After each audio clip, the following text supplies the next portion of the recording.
What does it mean to be a king? Not a ruler with a golden crown or a marble throne, but a king forged by nature, by blood, and by survival. In the heart of the Okavango Delta lived such a king. His name was Sekekama, and his story is one of power, dominance, betrayal, and an ending that only nature could write. This is not just a lion's tale, it's the legacy of one of the greatest beasts to ever walk the wild.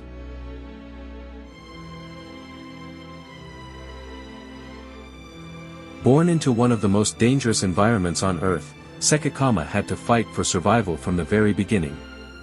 But he wasn't just another cub, he was different. As he grew, so did his strength, his intelligence, and his sense of leadership. He didn't just survive, he thrived. Eventually, Sekekama became the dominant male of the Marsh Pride, one of the most feared and respected coalitions in the entire Delta.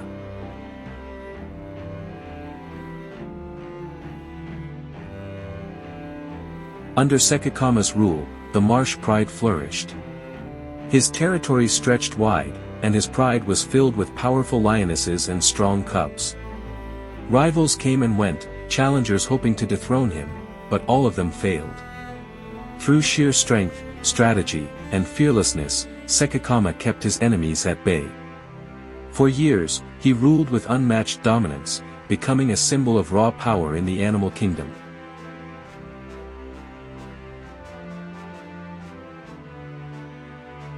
As the seasons passed, gray crept into Sekekama's mane, and his body no longer moved with the same force it once had. Yet inside, his pride remained unshaken. He still held his ground, still roared like a king. But nature has a cruel sense of irony, because when he was at his weakest, the deadliest threat came not from a rival, but from his own blood.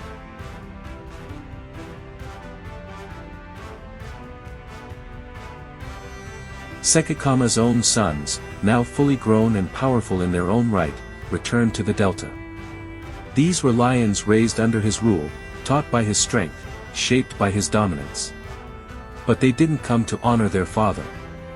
They came to challenge him. It wasn't out of hate, it was instinct. In the wild, even kings must fall for others to rise.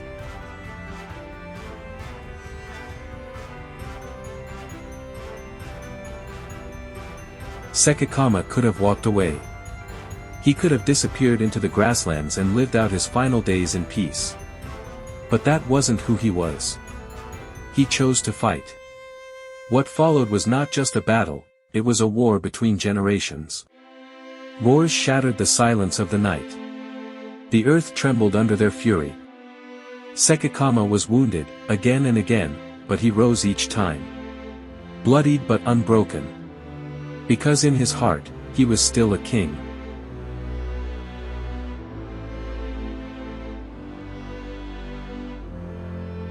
No lion fights forever.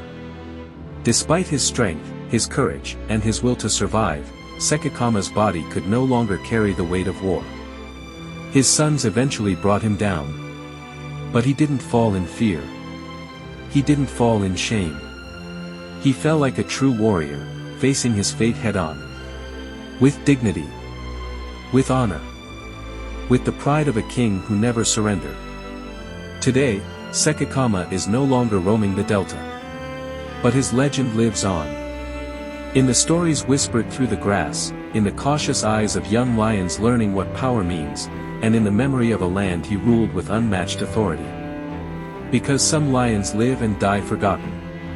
But others, like Sekekama, become immortal. If this story moved you, don't forget to like the video, subscribe for more powerful tales from the wild, and drop a comment telling us which animal legend you want to hear next. Until next time, remember, some kings never die.